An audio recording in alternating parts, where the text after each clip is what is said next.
And over the last 13 years, there's been different comments people brought up of fear that the government is going to access and take away their 401k.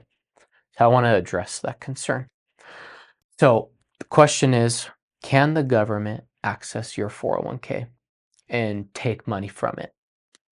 If you do a simple Google search, you can see that there's maybe 3 different reasons that the government may access your 401k.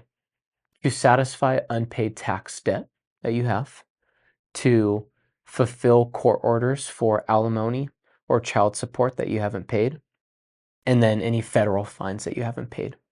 So those examples are all just, if you don't do what every other American citizen is doing, which is paying taxes, following through on commitments for child support, alimony, or paying federal fines, the government can't access them, it seems like, to satisfy those debts, which, I mean, it makes sense. So I want to think through, when clients have brought this question up to me, I like asking them, where have they heard that the government may access their 401k?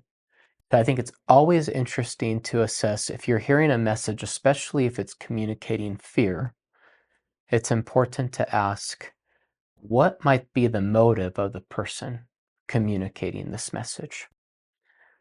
A very simple question, but important to ask if somebody's trying to lead, especially if they're trying to sell something using fear. So circle back to the beginning question, is the government going to take away your 401k?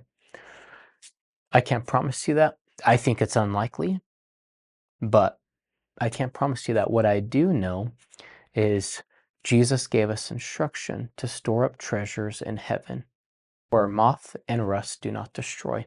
And I think it would serve us the best if we spend our time thinking through, what did Jesus mean by storing up treasures in heaven?